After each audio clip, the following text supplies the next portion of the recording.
para mais uma madrugada. Tudo bem com vocês? Tudo certo, Bajezinho? Boa noite, Bagé.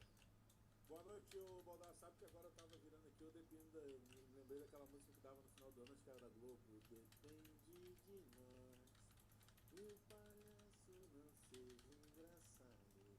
Eu gosto da música da... Meu sonho era voltar para a RBS só para gravar no final do ano. Vida é um grito de gol abraçado com Maurício Saraiva, com o Lucianinho, com o Pedro Ernesto, com o Rodrigo Oliveira, com todo o pessoal. Tu tinha que ter uma estratégia, né? Minha estratégia era o seguinte: eu colava no Pedro Ernesto Nadim, na Cris Silva, na Alice Bastos Neves, porque eles com certeza iam aparecer. Isso. E aí. Não, tem muita gente. Os caras Tem muita botavam lá no gente. fundão. Tem muita gente que veste branco, passa a tarde inteira gravando e não aparece. Vai do cabeleireiro.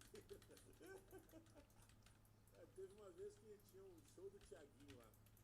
Na época acho que eram 5.000 colaboradores, né? Pô, show do Thiaguinho, todo mundo vai ir, né, cara? Aí disse assim, vai aí, tá liberado o acompanhante? Não. Aí todo mundo disse, mas como assim? Não, cara, são 5.000 colaboradores, se cada um levar um acompanhante, são 10.000 pessoas. Tem que dobrar comida, bebida. Pô, fazia sentido, né? Era muita gente. Ô Bagé, deixa eu começar. Porque eu quero falar de uma situação que está me incomodando bastante no Internacional. Eu acho que vale análise. Eu falo do goleiro Rocher. Só para busca, porque não joga, né? Rocher não joga no Internacional. Um negócio impressionante. Só para buscar, e é importante fazer essa recuperação. O Rocher foi contratado pelo Internacional antes da Libertadores de 2023. O goleiro do Inter titular era John. Belo goleiro que depois foi campeão da Libertadores, fechando o gol com o Botafogo. Mas o Inter entendeu que ele não estava preparado para a Libertadores e o Inter queria um goleiro de mais estofo, o Rocher, que realmente tinha mais estofo, goleiro da seleção uruguaia. E eu acho que, né, reconhecidamente, um belo goleiro. Só que ele tem tido problemas importantes no Internacional em relação a lesões. Começou tudo com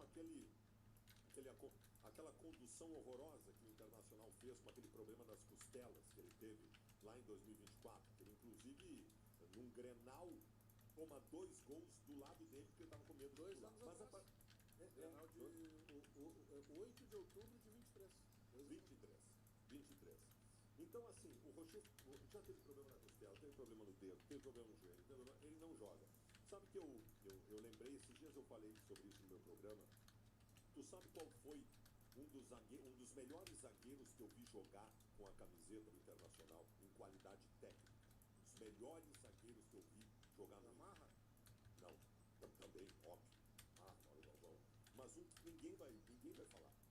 Porque ele não fez história no Inter, ele mal conseguia jogar no Inter. Gonçalo Sorondo. O Sorondo, esses dias eu vi um gol dele contra... Qual foi o jogo que ele fez? Contra aquele Estudiantes lá de 2010 do Internacional. O primeiro jogo no Beira-Rio foi 1-0, o Inter gol do Sorondo. O Sorondo era fabuloso. Sorondo foi jogador da Inter de Milão, Guricinho, foi vendido lá. Ele era fabuloso zagueiro. Só que de vidro. Ele quebrava toda hora. E o Rocher também é assim. Eu não vou condenar alguém por se machucar. Não posso criticar o Rocher por se machucar. Não tenho condição de fazer isso. Seria uma insanidade, uma irresponsabilidade. Se machucou. Agora eu posso fazer considerações de que daqui a pouco o cara é frágil. O Sorondo era frágil. O Sorondo teve um jogo no gramado sintético do Paço da Areia, que o Sorondo conseguiu uma coisa inimaginável. Ele teve 2 lesões no mesmo lance. Ele machucou o ombro e o joelho, ele pulou para cabecear uma bola, quando ele caiu, ele teve uma lesão no joelho e outra lesão no ombro. Eu nunca tinha visto isso na minha vida. E o Rocher parece ser de vidro também. E aí, cara, embora a gente não possa condenar ele, Bagé, mas é um problema para nós, né, cara? É um problema para nós, eu não consigo ter esse goleiro. Sabe que o Sorondo era fantástico, cara. Eu lembro do Sorondo, esse jogo eu até fiz ele pela Rádio Guaíba. É um jogo que, se eu não me engano, até o D'Alessandro vai expulso. É o Daronco. O Daronco foi muito criticado depois desse jogo. Ele era o árbitro do jogo. Eu lembro que o Pelaipe, com aquele conhecimento todo de futebol que o Pelaipe sempre teve, ele contrata o Sorondo. Isso final de 2011, assim, para o início de 2012. Eu lembro bem disso porque eu estava fazendo em Gramado a pré-temporada do Inter, pela Rádio Guaíba, E o Igor Pova, que hoje é assessor de imprensa do Grêmio, estava em 2012 fazendo em Bento Gonçalves a pré-temporada do Grêmio. E teve um jogo, um treino, que o Pelaipe dizia assim, aquele jeito do Pelaipe, aí Bagé, lá não jogou, aqui vai deitar, estão brincadeira, estão de brincadeira, foi vendido aí guria ainda para Inter de Milão, joga muito, aqui vai deitar. Cara, em determinado momento o Igor Pova me liga e disse assim, irmão, acaba de se machucar na pré-temporada aqui dentro do Sorondo. O Sorondo se machucou na pré-temporada. Era o Caio Júnior, o técnico do Grêmio. E ele acabou não jogando. Eu concordo contigo, ele jogava muita bola, mas ele se machucava muito. É que a questão do Rocher, assim, quando o E aí Rocher... o Pelaipe rescindiu o contrato com ele. Depois da lesão, eles fizeram como um acordo e rescindiu o contrato. Foi falado pelo Pelaipe, cara, o período de recuperação vai demorar muito e, cara, ele já teve tanta lesão grave que a gente já não sabe mais o que esperar dele. Bom, a questão do Rocher, quando o Rocher foi contratado pelo Inter, ele tinha negociado, tinha sido oferecido para jogar no Grêmio.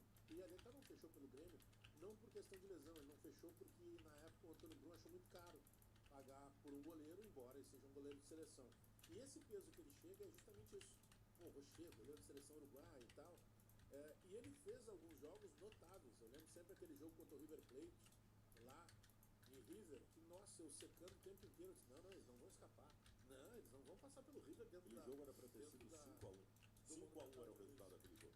Não fosse o Rocher, era 5x1 pro River Plate. Ele fechou o gol. Era o River do Dani Kelly ali, fechou muito gol. Mas ele se machuca muito. Tu sabia, outro dia o Paulinho nos falou isso, ele não jogou o Campeonato Gaúcho pelo Inter ainda. Só pra gente ter uma ideia. Ele não jogou. Ele não jogou o Gauchão de 24 nem o Gauchão de 25. Cara, e isso tem peso, porque ele é um goleiro titularíssimo. E quando tu tem um Rocher, e aí que eu acho que vem o problema do Inter, quando tu tem um Rocher, tu não vai contratar um goleiro do mesmo naipe.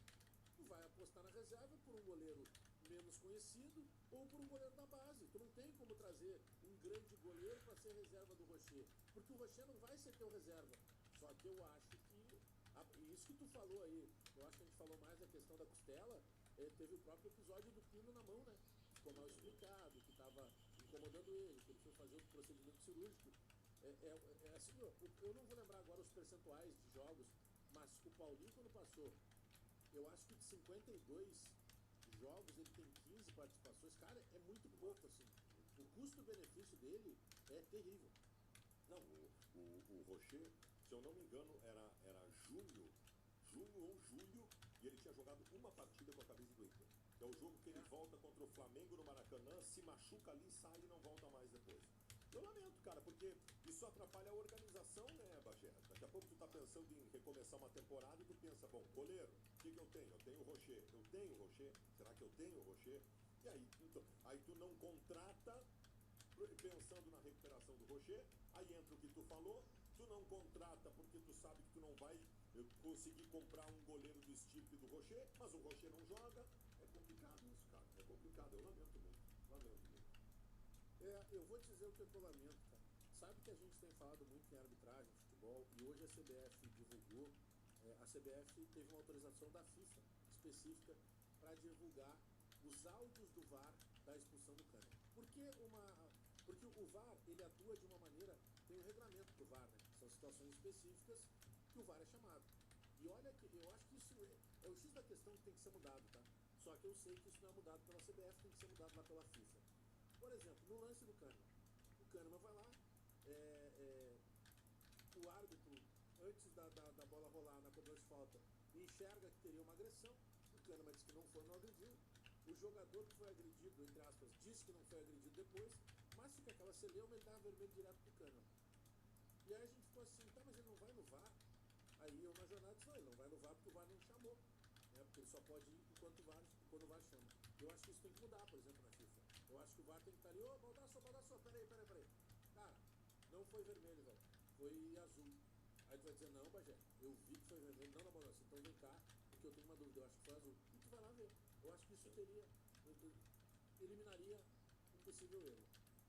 Só que no jogo, a gente não tem noção do que está acontecendo de conversa. O que a gente pensava? Ele expulsou o Kahneman está dizendo que não, o jogador do adversário está dizendo que sim, e o Kahneman agora está dizendo que não vai sair de campo. Era isso que a gente estava enxergando. Aí, para não quebrar o regulamento do VAR, a CBF solicitou à FIFA autorização para liberar os áudios para esclarecer mesmo não sendo um lance em que o VAR tenha chamado o árbitro. E aí vem a parte pior, porque eles conversam o tempo inteiro. E eles conversam o tempo inteiro com o árbitro. Tem um auxiliar, que o apelido dele é Palmito. Aí pra ter um nível, ele em determinado momento o cara diz, Palmito, mas vê pra mim aí a câmera tal, Palmito. O Diogo Rossi ficou puto, eu não tanto, porque né, eu já sou da zoeira também, então acho que não muda nada. Chamar o cara de Palmito, ou pelo nome. Mas o Diogo ficou puto e ele não tá tão errado assim. Acho que isso dá uma ideia de que os caras não estão tão focados ali e não estão sendo tão profissionais.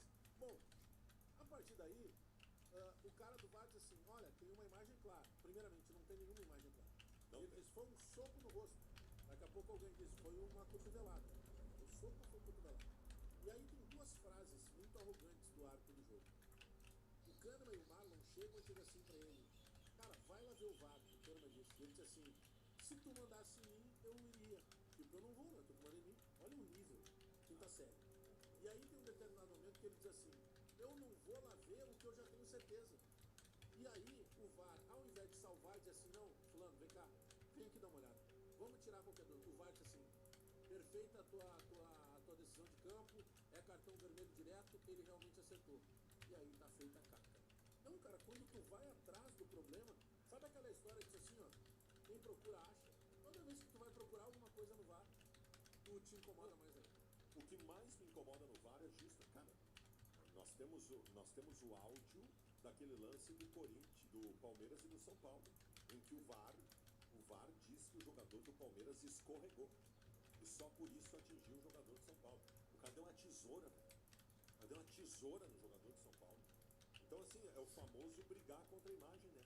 É o que tu tá dizendo. O cara que disse a imagem é clara de que houve um soco ou uma cotovelada do Kahneman. Cara, nós vimos todas as mesmas imagens que eles. As mesmas imagens que ele. Não tem nenhuma imagem de ângulo nenhum que mostre que o Kahneman agrediu. O Kahneman, aí sim é claro, aí sim me parece claro, ele se desvencilia. Que é uma coisa absolutamente normal. Daquele jeito do Kahneman, né? De braço aberto, fazendo escândalo, mas ele não agride o adversário, cara. E isso é que me espanta. Os caras que estão com o monitor na frente dizem que pra eles, com clareza, houve uma agressão.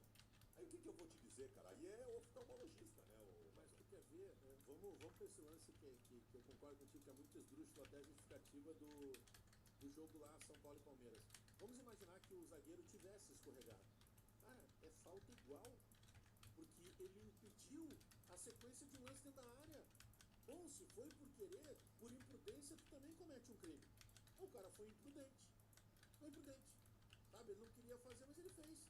Cara, é pênalti de qualquer jeito, então não tem explicação. E eu não sei não importa se é doloso ou culposo, mas é crime. Então, eu não sei em que patamar a gente vai chegar para tentar mudar isso, porque agora, para ter uma determinada punição, já se levanta uma outra questão. Ah, não, mas espera aí, vai abrir um precedente perigoso. Bom, se vai abrir precedente ou não, Bolassi, vamos supor, vem o jogo do Inter agora, o Inter se sente prejudicado. O Inter tem que ir lá reclamar. Bom, vamos ter que julgar também. Vamos botar lá os procuradores do STJD para trabalhar mais vezes. Mas não tem muito o que fazer diferente disso. O que tu não pode é simplesmente te omitir. É considerar que, não, só um pouquinho, isso vai dar muito trabalho. Vai abrir muito precedente, vai ter muita gente reclamando, a gente não vai chegar em lugar nenhum. A gente fica dando círculo. E as preocupações da CBF. O presidente Samir Chau, ele estava reparando um esquecimento que teve histórico do Grêmio. Que o Grêmio ganhou a Copa do Brasil de 89, né? E o Bahia foi 88, 89, acho que foi o Flamengo de novo. Não, o Vasco foi campeão em 89, campeão brasileiro. Então, teve a Supercopa do Brasil e o Grêmio ganhou. E o Grêmio nunca recebeu a taça, né, daquela Supercopa do Brasil. E aí agora o presidente da CBF, vamos fazer uma solenidade, eu vou visitar aí na semana que vem para entregar a taça. O presidente cancelou agora a vinda para não parecer que ele está vindo fazer uma visita porque o Grêmio, de certa forma, pode ter os cartões anulados. Cara, olha a mistureba de coisa que se faz, cara. E a gente se dizia o país do futebol, Baldasso. Mas da onde que nós éramos o país do futebol? Cara, depois que o Sintra, o chefe da comissão de arbitragem, ficou bravo com a CBF pelo afastamento dos árbitros do final de semana, alegando que na grande maioria dos lances os árbitros acertaram, tu vai imaginar alguma modificação de que jeito? Porque quando acontece um negócio desses, eu, o trouxa aqui, eu imagino o seguinte: bom, o chefe da arbitragem agora está vendo o final de semana, segunda-feira vai rolar cabeça. Segunda-feira vai rolar cabeça, segunda-feira é todo mundo dentro de uma sala, é mijada, volta pro aprendizado, volta a fazer o curso, O cara acha que os árbitros acertaram e ele briga com o presidente da CBF com afastamento. É o corporativismo. O futebol é feito de corporativismos e a arbitragem talvez seja o maior corporativismo de todos. Os árbitros se protegem. Tu mesmo disse que teve árbitro que errou no final de semana e estava fazendo story rindo no Instagram. Ele sabe que não vai acontecer nada. O árbitro do jogo do Grêmio. Ele estava fazendo stories, dando aquela corridinha. Cara, tá o Brasil dando pancada nele nas declarações, entendeu? Então tem algumas coisas, eu não sei, eu sinceramente eu não tenho já muita esperança que tenha grandes mudanças. Ô Baldasso, hoje no debate aí se falou de uma possibilidade do Ramon Dias modificar completamente, eu não sei se só na questão de peças, mas também a questão do time. Quem sabe até a formatação tática do Inter para esse jogo contra o Mirassol. Eu vou te dizer uma coisa, cara, eu não sei, tá, se ele pode mudar tanto assim. Eu vou por uma ordem lógica, tá? Ele faz o primeiro jogo contra o Juventude, ele mal tinha chegado aqui, não tinha muito o que mudar. Aí ele vai lá e empata. Tá bom, empatou, não ganhou do Juventude, mas empatou. Aí ele faz um segundo jogo contra o Corinthians. Aí, poxa, o Corinthians estava desfalcado e tal, tem aquele pênalti, não sei o que, não interessa. Ele empatou de novo o jogo. Aí ele vai pro jogo mais improvável, contra o Botafogo. E eu tinha certeza, cara, vai perder o Botafogo. O Botafogo tem mais time que o Inter. Ele vai lá e ganha do Botafogo. Pode contestar se teve um ataque aqui, um ataque lá. Ele ganhou do Botafogo. Para ele o que ele precisava era resultado. Aí ele para, ele no caso Ramon Dias e o Emiliano, eles param para a data FIFA. O jogo agora é fumaça. É um jogo contra o Mirassol, que acabou de ganhar do Fluminense, lá em Mirassol. E eu não sei se daqui a pouco ele já não vai com aquela coisa, cara, vou jogar fora de casa, é diferente de jogar dentro de casa. Eu não sei se ele não vai voltar a ser um pouco mais conservador, tá? E eu não sei nem se na questão de peças. Eu acho que na questão até de esquema tático. Mas, ô Bagé, deixa eu te perguntar uma coisa. Vamos discutir juntos isso. O Internacional, a gente pode até dizer que o jogo contra o Botafogo foi um jogo de exceção. A gente pode dizer que os jogadores estavam pilhados, que conseguiram botar o dedo dos caras na tomada, que naquele dia tudo deu certo. Foi o dia sim do Internacional. Mas tem uma coisa que nós temos que aliar a nossa análise sobre o que foi aquele dia. Houve uma mudança de esquema. O Inter naquele jogo estava com outro esquema que funcionou muito bem. Isso não é coincidência. Não é coincidência. O 3-5-2 funcionou muito bem, ofensivamente e defensivamente. Aí que eu entro no que tu colocou. Nós vamos voltar num jogo encrespado contra o Mirassol, que é um dos melhores times do Campeonato Brasileiro. Este esquema do Ramon Dias, que jogou no Botafogo, no Beira-Rio contra o Botafogo, ele é bom para esse jogo contra o Mirassol também, por um motivo muito simples. O Inter joga com 3 zagueiros e o Aguirre e o Bernabé são alas. Mas eles não são alas com a única incumbência ofensiva. Eles são, embora eles tenham deficiência na marcação, e eles não sejam mais os responsáveis principais pela marcação dos dois lados do campo, eles auxiliam, eles voltam, eles fecham uma linha de 5 quando o Internacional é atacado. Se mudar o esquema, aliás, não deve mudar o esquema. Esse esquema deu certo e eu acho que ele é completo o suficiente para jogar dentro e fora de casa. Pode ser, mas a gente sabe que, eu não estou nem dizendo que seja certo, tá? Mas a gente está acostumado a ter uma prática diferente de postura de time quando tu joga em casa e quando sai para jogar fora. Até porque, digamos lá, o Mirassol ele tem um jeito mais descompromissado de jogar, né? E quando está dentro de seus domínios, o Mirassol vai para cima. Ganhou do Fluminense, por exemplo, fora de casa. Então eu acho que é mais por esse caminho, tá? Não sei. Porque ele não deu tempo de ajeitar muita coisa. Não tem nada definitivo nesse momento no Inter. Os caras tiveram 3 jogos em 10 dias. Nada é definitivo. Agora, que o jogo contra o Botafogo apresentou indícios de coisas positivas que devem ser mantidas, eu não tenho nenhuma dúvida. Tem uma coisa que vai acontecer no Inter na sequência que pode mudar e mexer um pouco na cabeça do treinador em relação à formatação do time. Ali adiante, daqui uns 15 dias, vai voltar o Alan Rodrigues. É um jogador completamente diferente de quem tem jogado na segunda função no meio campo. Agora está jogando o Bruno Henrique, por exemplo. Aí eu acho que vai caber a discussão. A volta de um jogador com tanta movimentação como o Alan Rodrigues no meio-campo do Internacional vai fazer com que se mude a formatação, ou para potencializar o que ele tem, ou pelo fato de que ele vai entregar coisas que eu não vou mais ter tantas necessidades de fechar uma linha de 5 no 3-5-2, aí eu acho que a gente pode discutir. Mas aí eu acho que o Alan Rodrigues entrega para ele uma outra tipo de qualidade. O Alan Rodrigues, guardado as proporções, é a mesma coisa que quando o Mano tinha ali que escalar o Alex Santana, ele tinha que escalar o Dodi, o Camilo, e daqui a pouco ele recebe o Cuejá, daqui a pouco ele recebe o Arthur, guardado as proporções. Mas ele é um jogador que dá fluidez no meio campo. Não esquece que o Alan Rodrigues, pelo Roger, estava sendo escalado mais como operário do que como um cara que pudesse planejar, né? Tu tem o teu time do Grêmio escalado na cabeça? E esse teu time é o time do Mano Menezes? Mas aí tu diz, se eu tiver todo mundo à disposição, né? Hoje em dia é um pouco mais complicado, porque hoje tu vai ter o Volpe, que eu acho que por mais que agora tem uma... Sabe que tem uma meio que uma pressão assim, não, o Grando tem que renovar com o Grêmio. Cara, o Grando, eu compreendo o Grando, sabe? Eu acho que acho que tu passou por isso também em determinado momento da tua carreira. A gente passou em momentos que tu tava no veículo grande, mas tu olhava assim, cara, eu posso fazer muito mais do que eu tô fazendo, e às vezes quem tá fazendo ali não tá entregando. Então, cara, eu tenho duas alternativas. Ou eu espero que um dia chegue a minha oportunidade, ou eu saio e vou tentar criar minha oportunidade. A gente optou pela segunda. Vamos sair e criar nossa oportunidade. O Grando, ele estava no Grêmio, revelado já no Grêmio, né? Com todo o histórico de categoria de base. Aí daqui a pouco, o que acontece? Alguém decide que tinha que vir para cá o Rafael, que era um goleiro mais fraco que o Grando, o que estava no Cruzeiro, e o Rafael não podia nem jogar a Copa do Brasil pelo Grêmio. Imagina a cabeça do Grando. Os caras estão me mandando para Minas, o cara tem 3 competições que o Grêmio vai jogar, uma delas o cara não pode jogar e mesmo assim eles preferem mandar para cá. Tá bom, cara, eu vou sofrer aqui, mas eu não vou mais com o Grêmio. Aí o mundo passa, né? Aí o Cruzeiro contrata o Cássio, ele perde espaço, não sei o quê. Aí a vida apresenta para ele o Volpe pegando muito. Ele, cara, não tem mais o que fazer aqui. O Volpe não vai me dar brecha. Aí o Volpe se machuca. Ele entra, faz 2 jogos que ele é o melhor em campo. Melhor em campo, ele ganhou o troféu do patrocinador da competição. Ele foi o melhor em campo. Cara, o contrato dele tá acabando. O Grêmio agora quer renovar. Para que ele seja reserva do Volpe. Eu compreendo o Grêmio, eu acho que eu renovaria também se eu sou dirigente. Mas eu também compreendo o jogador Balaço, que ele não queira renovar. Porque no lugar dele eu também não gostaria de renovar. No lugar dele eu também não. Porque aí é questão de personalidade.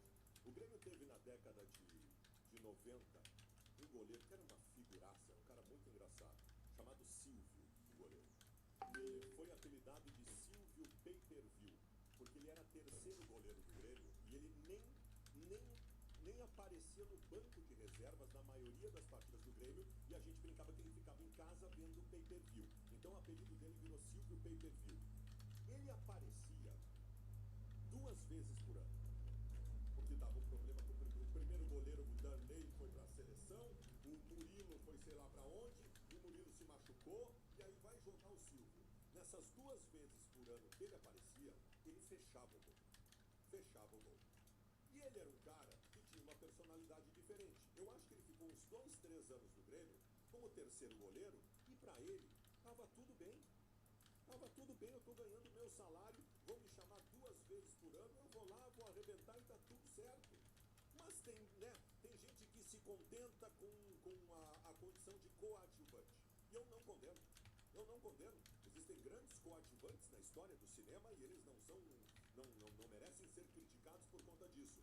Agora, se tu pega a tua personalidade, a minha personalidade, evidentemente que não. Eu era setorista do Inter na Rádio Gaúcha, quando o Inter foi campeão em 2006 da Libertadores.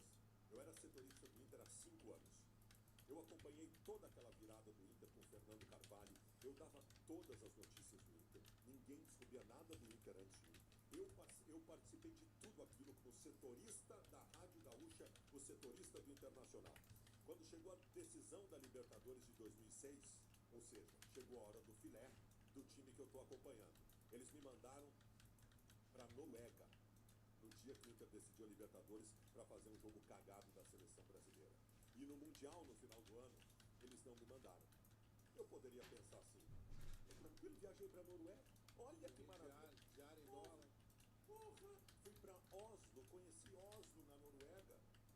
Ali para mim acabou. Ali para mim eu comecei um processo para sair da Rádio Gaúcha assim que desce. Assim que desce. Ali para mim morreu. Eu não ia aceitar essa condição. Eu não posso ser coadjuvante numa coisa que eu fui 5 anos protagonista. E na hora do filé mignon me tornaram segundo plano. Ali para mim acabou. Ali a Rádio Gaúcha acabou para mim 2 anos depois eu saí fora. Claro que vai de cada perfil, mas eu acho que o perfil do Grando está indo para esse caminho e convenhamos, eu acho que ele tem muita condição sim de seguir a vida dele, não tem, eu não renovaria se eu estivesse no lugar dele. Sabe que eu estava falando agora de alguns jogadores, eu citei o Cruzeiro, cara, eu estava acompanhando ontem, na verdade anteontem, né, porque como agora a gente já está falando, já é sexta-feira, na quarta-feira pós-rodada eu estava vendo o Arena SBT lá antes do nosso programa aqui com o Benja. E o Benja, cara, ele é muito bem informado de Corinthians, né? Ele é corintiano e tal. Cara, ele traz algumas informações do Corinthians. Sabia que só de hotel, só da suíte, a suíte é maravilhosa, né? Já foi considerada a melhor suíte do mundo, onde mora o Memphis Depay. Só a suíte custa ao Corinthians 750 mil por mês. Baldasso, é um alto salário só da suíte. Sem contar outras benesses, mas só... Cara, a suíte é maravilhosa. Olha a suíte. Parece que tu tá num sítio no 40º andar de São Paulo. Uma coisa absurda. Tanto que foi eleita, né, a melhor suíte do mundo. Bom, aí tu pega, por exemplo, o Pedro Raul, que tá no Ceará, ele pertence ao Corinthians. O salário do Pedro Raul, que foi assinado com o Corinthians, é 700 mil. Então, para ele estar no Ceará, o Ceará paga 350 e o Corinthians paga outros 350. Tem 1 milhão aí. Só na suíte. Tem 1 milhão fora do Corinthians. 750 mil da suíte, 1 milhão e 100 na verdade, 350 mil do metade do salário do Pedro Raul. O Fagner ganha 1 milhão. O Cruzeiro paga 500 e o Corinthians paga 500. Aqui, ó, a gente chutou ligeirinho, 1 milhão e 600, que não é de jogador que tá no Corinthians. Baldasso, não tem como dar certo. Não tem como a conta fechar. Isso é irresponsabilidade. Bom, nós tivemos no Inter um caso inesquecível, né? O Internacional no começo de 2023 ou 22, o Inter renovou o contrato do volante Rodrigo Lindoso por um ano. Ele ia embora, estava acabando o contrato. Estava acabando o contrato dele, dia 31 de dezembro, ele ia embora. E o Inter disse, não, é importante que tu fique aqui. Vamos renovar o teu contrato por mais um ano. 28 dias depois de renovar o contrato por mais um ano, o Internacional emprestou o Rodrigo Lindoso, pagando a metade do salário dele para ele jogar no outro time. Não se isso é irresponsabilidade. É que os dirigentes de futebol, eles não estão nas empresas. Tenha certeza que nas empresas deles eles não fazem isso. Mas nos clubes, é isso aí. Cara, é surreal. Esses números, eles são alarmantes, cara. Porque não tem como dar certo. Não tem. Tu vai fazer uma conta que tu não vai fechar nunca. E não que a gente esteja numa situação tão diferente. Tu pega, por exemplo, hoje, o Fontes, que trabalhou contigo, depois eu resgatei lá pro meu canal, ele foi num evento do futebol feminino do Grêmio, que está sendo uma parceria com a Ubra, lá de Canoas e tal, que está renascendo, né? Aliás, abraço pro Gilson, mão de pilão lá, eterno multicampeão com a seleção brasileira de vôlei, ele que está tocando todo o projeto esportivo da Ubra, e as gurias do Grêmio estão treinando lá e tal. E aí o presidente Alberto Guerra estava lá. E aí o presidente Alberto Guerra falou rapidamente na reportagem, ele estava dizendo assim, olha, mas o Grêmio deve, mas o Grêmio também tem dinheiro para receber. O Grêmio tem dinheiro para receber Botafogo pelo Nathan Fernandes e tal. Mas o Grêmio deve alguma coisa para o Atlético Mineiro. Não lembro se do Pavon, ou quem sabe ainda tem um outro jogador, do Gemerson. Cara, o futebol brasileiro é assim, Baldasso. Como é que tu compra um jogador? O PP, o Grêmio comprou do Cuiabá. Já vendeu ele pro Vitória e ainda não pagou o Cuiabá. Pagou o Cuiabá.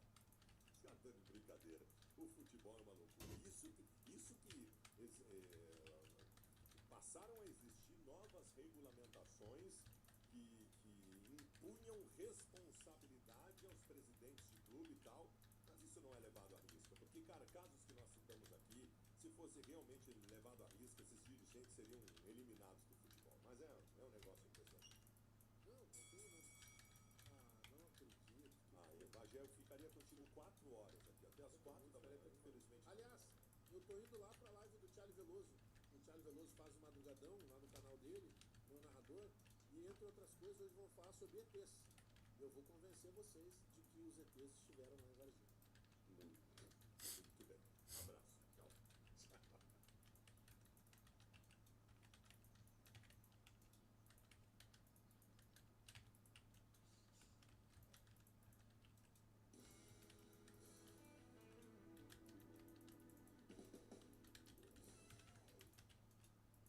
Bem, amigos da rede, não tô trabalhando lá no lugar do Galvão, não é? Mas gostaria. Teu sonho é voltar para a RBS e viver com os amigos. Eu estou sabendo. Eu acho que tu dizer isso claramente para o teu público. O meu sonho é ter condições de nunca mais precisar trabalhar na RBS. Eu sou muito grato, mas a gente nunca sabe o dia de amanhã. Então sempre digo assim, meu sonho é não precisar, ter condições de que eu não preciso tirar o lugar de ninguém, alguém lá. Até porque se eu voltasse lá, eu voltaria ganhando mais do que alguns que estão lá, né? Porque eu já ganhava mais do que alguns que estão lá, né? E que alguns acham que eu tinha ciúme, não, eu ganhava muito mais do que ele, né? Eu saí por opção própria. Mas enfim, o programa aqui não é para isso. Vou para o Bagé. O Bagé, assim, meu filho gosta muito de pescaria. Eu acompanho, não gosto. Meu filho gosta muito de pescaria. O Bagé é o meu filho pegando a isca, assim, ó. O pessoal joga a isca pro Bagé, assim, ó. Mas ele vê que é uma piranha, assim, ó, abocanhando a isca. É um negócio impressionante. Eu só sou sincero, né, cara? Eu falo coisas que algumas pessoas não costumam falar. Não sei nem se isso é bom, eu tenho uma gratidão. Todos os veículos que eu trabalhei, foi bom demais trabalhar na RBS. Mas enfim. Bom, aqui como agora a gente não tem crachá, nós poderia criar um crachá do debate. Bateu um ponto. Isso que é legal. Lembra quando tinha que ajustar o ponto, o cara mandava só, voltando aqui, onde é que tu foi naquele Pelo amor de Deus, cara, que coisa boa não precisar mais submeter a isso, cara. Meu Deus. E continue assim, né?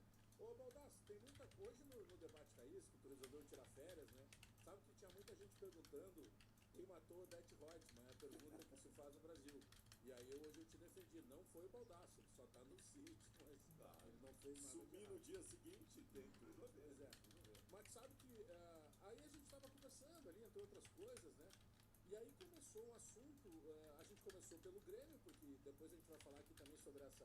Eu acho que é uma vitória importante para o futebol de maneira geral, né? Quando o Grêmio conhece lá que a Procuradoria do STJD acatou, né, e concedeu uma liminar favorável ao Grêmio para suspender os cartões do Kahneman e do Malo. Acho até que isso pode ser revertido logo ali, mas de qualquer maneira eu acho que é uma vitória importante e faz a gente pensar nessa ideia histórica.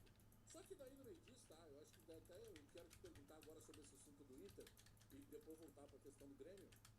A gente está ali no debate raiz e daqui a pouco surgiu a pauta do Inter.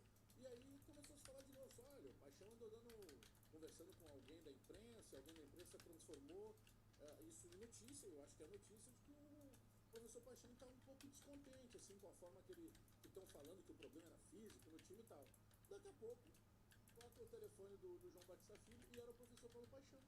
E aí o JB falou assim, olha, estamos no ar, mas se o senhor não se importa, e ele começou a falar e tal. E eu vi o Paixão bem assim, ó, tentando separar as coisas, em que ele diz, né? Não, claro que o time hoje do Ramon Dias, eu acho que ele tinha que recuperar a parte anímica.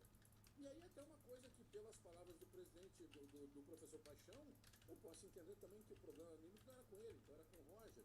Bom, em suma, o que o professor Paixão se incomodou da imprensa de maneira geral, Baldasso? Porque se tratou que nos 2 primeiros jogos do Inter contra o Juventude e contra o Corinthians, estava tudo ruim porque eles não deixaram nada de bom, Roger e Paixão. E que agora o terceiro jogo contra o Botafogo que teve vitória, bom, aí já não é mais mérito de algo que eles tenham deixado, aí era mérito do Ramon Dias. É um direito, o professor Paixão, uma instituição, né, do futebol brasileiro, mas eu senti ele muito incomodado com isso, tá? Deixa eu te dizer uma coisa, eu tenho muito cuidado para falar do Paulo Paixão, inclusive para ser crítico ao Paulo Paixão.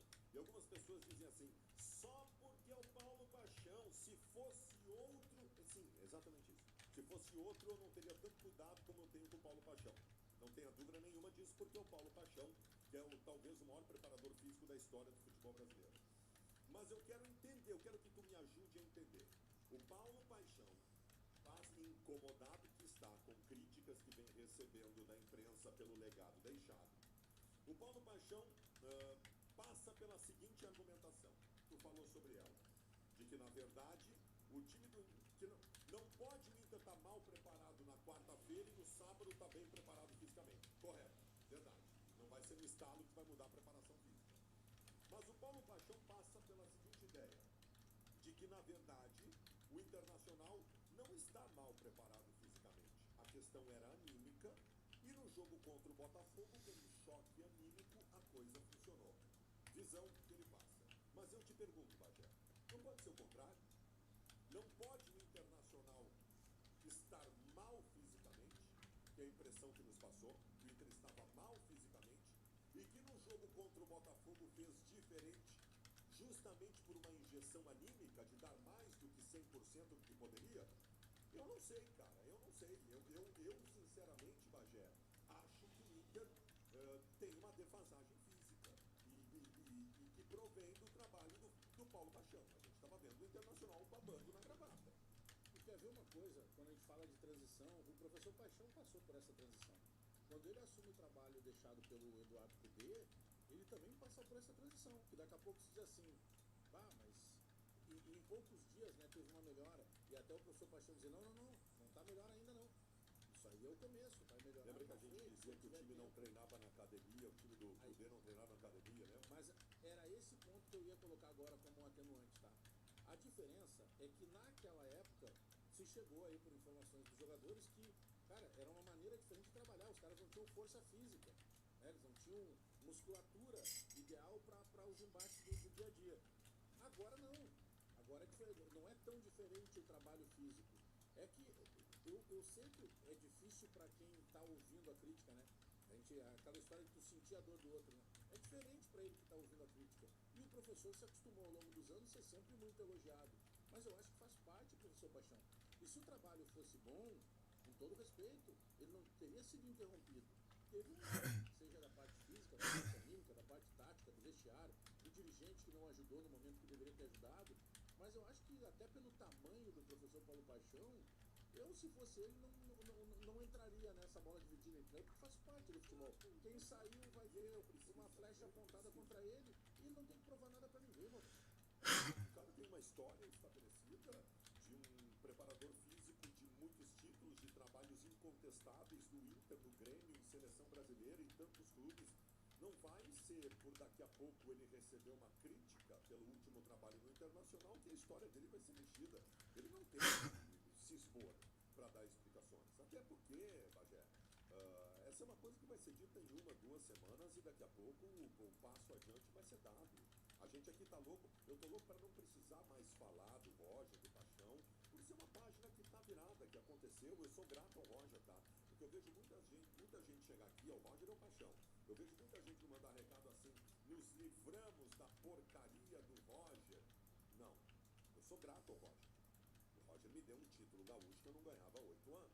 O Roger evitou que o Grêmio fosse octacampeão gaúcho.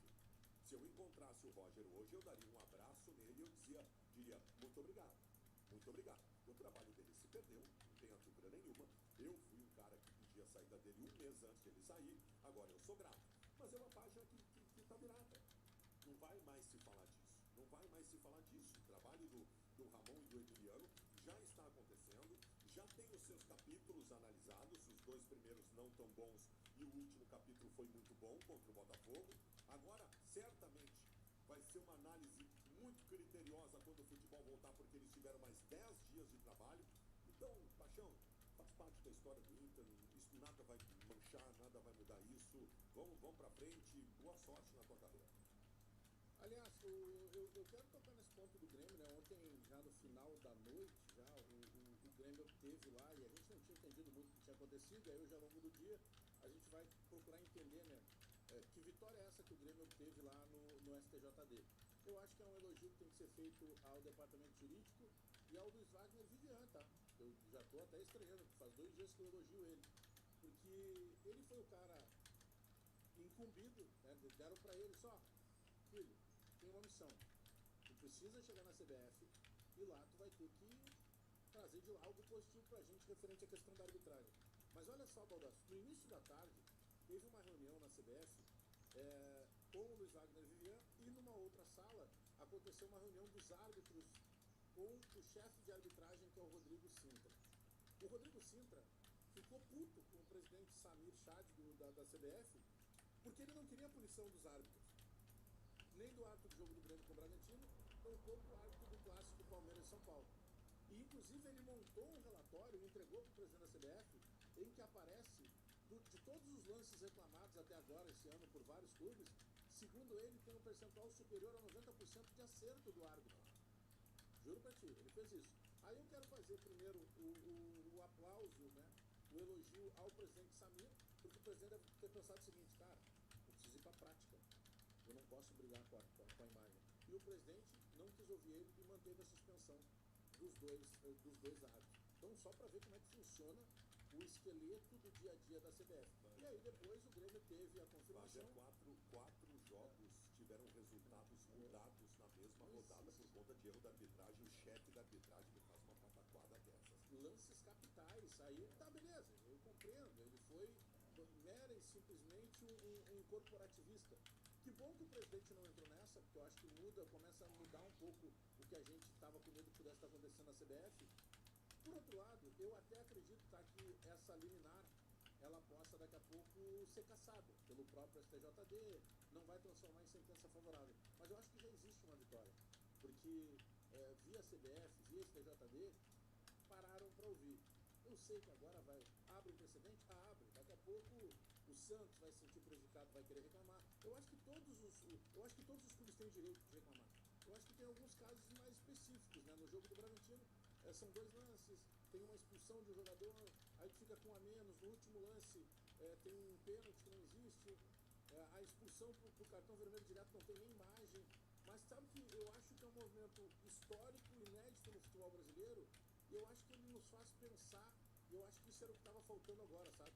Não é só porque foi pelo Grêmio, poderia ter sido pelo Inter, por qualquer outro time. Eu acho que precisava se pensar o que o Brasil pode fazer para tentar, junto à FIFA, mudar até o regulamento do VAR. O regulamento do VAR é uma coisa absurda, Bolas. Tu é árbitro de campo.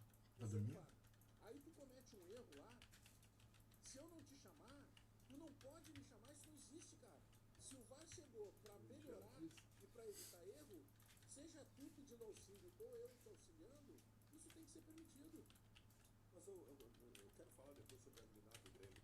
Por que na Premier League o VAR chama uma ou no máximo 2 vezes por jogo, a análise dura 1 minuto e eles nunca erram? Por que eles conseguem fazer isso lá? Eu acho que tem uma série de fatores, tá? Eu acho que lá se trata com um comprometimento e um profissionalismo que não é tratado aqui. Lá tu não vê os jogadores e os técnicos e os auxiliares indo para a cabine do VAR lá incomodando. Já viu? Já parou para ouvir os áudios do VAR quando tem discussão? É uma gritaria no entorno do árbitro. O árbitro não consegue conversar com os caras. Então acho que também tem um pouco desse desleixo, essa falta de educação, esse jeitinho brasileiro que sempre andou. Só que existe uma regra, né? E a regra tem que ser cumprida. A diferença é essa, na Premier League se cumpre a regra porque se torna chato. Imagina para a própria publicidade, os compromissos comerciais, a própria galera que está assistindo. Audácio tem lance que para 10, 15 minutos por uma definição. Lembra aquele jogo Inter e Vasco que não estavam calibradas as linhas do VAR? O jogo ficou parado quase meio tempo, cara. É isso aí. Bagé, tu sabe que o futebol talvez seja o âmbito da sociedade mais ditatorial que existe. No futebol tem um negócio, só para citar um exemplo aqui, o futebol é o único ponto da sociedade em que tu é proibido de buscar o teu direito na justiça. Sim. Se tu é de um clube de futebol e tu te sente prejudicado e tu for na justiça comum buscar o teu direito, a FIFA te pune, te tira de competições. Em 2005, quando o Inter sofreu aquele roubo histórico, um torcedor, não foi nem o Inter, um torcedor do Inter, um sócio do Inter, entrou na justiça comum pedindo a anulação de tudo que tinha acontecido. Uma ligação foi recebida pelo Fernando Carvalho da CBF dizendo o seguinte: é melhor tu achar esse cara e pedir para ele tirar isso, porque vocês podem ficar de fora da Libertadores do ano que vem. Então o futebol é ditatorial, tá? O futebol é ditatorial. E o futebol tem aquelas coisas assim, não importa o que tenha acontecido no campo, não vai mudar. O cara te roubou, o cara te fez isso, te fez aquilo, o STJD nunca vai mudar nada que aconteceu dentro do campo. Então isso é história. O que o Grêmio consegue é história, tá? E absolutamente positivo, porque abre uma brecha para se fazer justiça em relação a algumas situações. Porém, a questão do precedente. Eu não tenho problema que abra um precedente para todos que se sentirem prejudicados buscarem o seu direito e receber um sim ou não. O meu medo, Alex, é o seguinte: é daqui a pouco esta ser uma porta que se abre para se ter mais um meio de favorecer o Flamengo e o Corinthians, por exemplo. Esse é o meu medo. Abrimos uma portinha a mais para ajudar eles. Esse é o meu medo. Assim, ó, ele vai estar disponível para todo mundo, né? Sem dúvida alguma. E a gente sabe que as pressões, e já tem algumas declarações, e não por coincidência, algumas das declarações vêm justamente pelo Flamengo. O Flamengo hoje tem um presidente, o presidente Paco, que é o dono da Sky, né? Não sei se ainda é, mas ele era o dono da Sky, um homem muito poderoso. Cara, ele sabe aquele sujeito intocável? Ele fez parte desta reconstrução do Flamengo.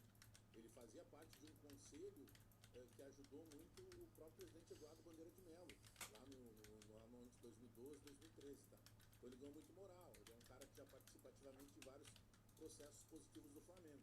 Mas ele é um cara extremamente vaidoso. E hoje ele é presidente do Flamengo. Então tu imagina pro cara que já é vaidoso, o cara assumiu a presidência do Flamengo, ele tem um super time, ele tem um super orçamento, então ele tá guerra com a Leila, né? Ele tá em guerra com a Leila. Os caras estão dizendo agora, já tem gente dizendo que se o Flamengo pode fazer um jogo sozinho, o Flamengo A contra o Flamengo B, e que daria mais audiência do que alguns jogos do Campeonato Brasileiro. Tudo bem, ele faça 38 rodadas então, Flamengo A e Flamengo B. Mas vai vir carga do Flamengo, não tenha dúvida alguma, entendeu? Porque vai abrir um precedente, mas eu concordo com a tua frase. Cara, se tu abrir um precedente para algo que seja justo, bom, que a gente faça justiça em todos os jogos.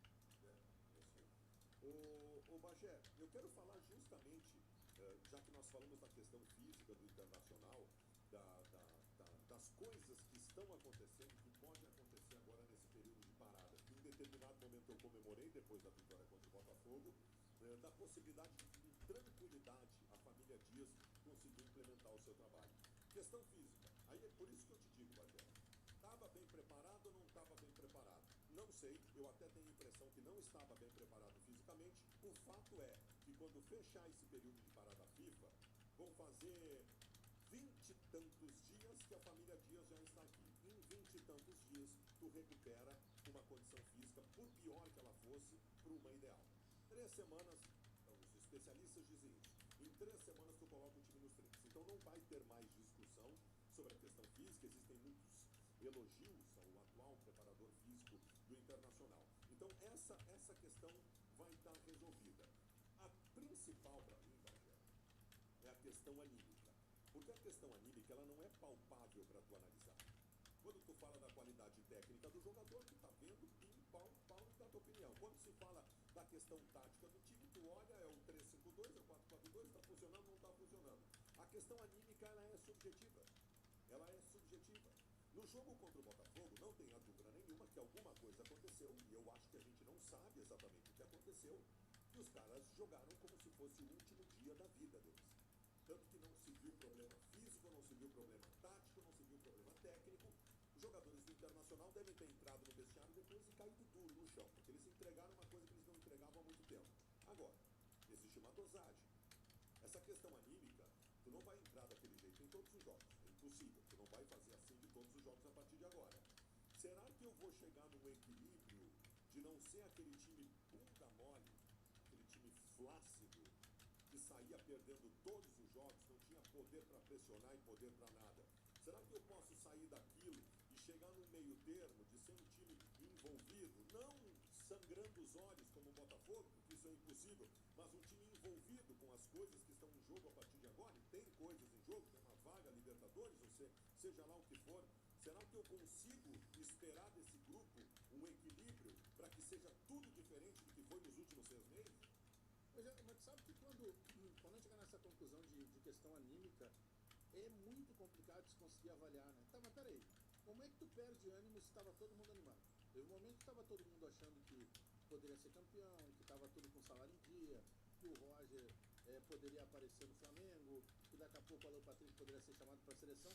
O que faz perder o ânimo?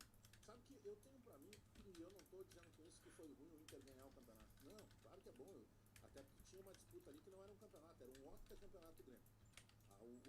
A diretriz do Internacional era anular isso. O Grêmio não pode ser octacampeão. E eles conseguiram. Eu acho que isso pesou tanto para o Inter, o fato de poder não conseguir isso, que eles se doaram tanto, que quando ganha, o D'Alessandro tira um peso das costas, né? Porque para ele era importante, é um primeiro título dele como dirigente, a gente até não falou nisso, né? É o primeiro título dele como dirigente. E marcou, justamente, além de ganhar, ele não deixou que o Grêmio ganhasse. O Bisol, que era o vice, muito criticado, mas querendo ou não, ele entrou pra história. Lá daqui 50 anos vão lembrar quem é que não deixou o Grêmio ser octacampeão, ele estava lá. O presidente Barcelos, a mesma coisa. Eu acho que eles tiraram o peso das costas e desligaram. E quando eles tentaram ligar, o futebol não é uma receita de bolo. E aí não deu mais tempo. Claro, hoje é muito mais fácil a gente entender. Eu acho que isso começou patinando e ganhava um jogo, perdia outro, e daqui a pouco tinha alguém descontente, porque é muito estranho. E aquela declaração no intervalo do primeiro jogo, do Ramon Dias, quando o Alan Patrick sai de campo no jogo contra o Juventude, e ele fala, vocês viram como já melhorou a postura? Poxa, cara, ele com 45 minutos, beleza, ele pode até ter razão, mas não tem cabimento ele dizer aquilo. Ele era o mesmo capitão do técnico anterior. Então eu acho que o vestiário se perdeu de tal forma que quando acordaram já tinha que trocar. E é uma coisa tão louca porque os diagnósticos foram feitos. Antes do jogo da Libertadores contra o Atlético Nacional na Colômbia, o D'Alessandro deu uma entrevista e disse o seguinte: nós estamos desligados, estamos desconcentrados. Depois da vitória contra o Nacional no Uruguai, o Fernando, volante que foi embora, ele disse: quando a água bate na nossa bunda, a gente corre, mas só quando a água bate na bunda. O Vitão falou algo parecido. Quer dizer, os caras tinham o diagnóstico e não mudava, continuava igual. Então isso vai ser, para mim, sempre um mistério. Tu sabe que o Grêmio agora no sábado tem um jogo treino contra o Brasil de Pelotas. Eu vi. Está marcado para as 11 da manhã. E até hoje a gente falava, na verdade, hoje nós já estamos na quinta. Na manhã da quarta-feira, ontem, a gente estava no Futebol Liga do Grêmio tratando sobre essa situação. E, poxa, esse era o momento de daqui a pouco abrir a arena, né? De repente, sei lá, cobra lá um ingresso. Bom dia. Simbólico, um brinquedo, já que no final de semana tem o Dia da Criança. E vai ser feito. O Grêmio vai cobrar, vai ser aberto a bancada norte, ali onde ficam as organizadas, né? À esquerda das cabines de imprensa. E aí vai tratar de uma outra forma também com a questão do jogo, porque o Grêmio vai, além disso, disponibilizar que o ingresso seja um brinquedo ou R$10. E aí esses R$10 no caso vão ser doados para o Instituto de Geração do Colombo, fazendo um trabalho, né, social também. Eu acho que é algo interessante, né? Porque, cara, é um jogo treino, não vai trazer problema nenhum pro Grêmio. Abre, deixa o torcedor acompanhar, quem quiser fazer a cobertura que faça. Eu acho que isso é uma goana. Chega até em boa hora, sabe? Para que tu possa tratar de uma maneira diferente. Acho que O pai agora, foi te ver ali, espero que mordeu, possa você buscar um reconectar com o xarope. torcedor, através da imprensa também. O Grêmio inaugurou agora um quiosque Brahma dentro do CT Presidente Luiz Carvalho, que é uma área de convivência para a Não, imprensa. chegou a ver, não. Mas a imprensa não pode entrar no CT. Já vai Como se é que eles vão virando. entregar essa contrapartida comercial?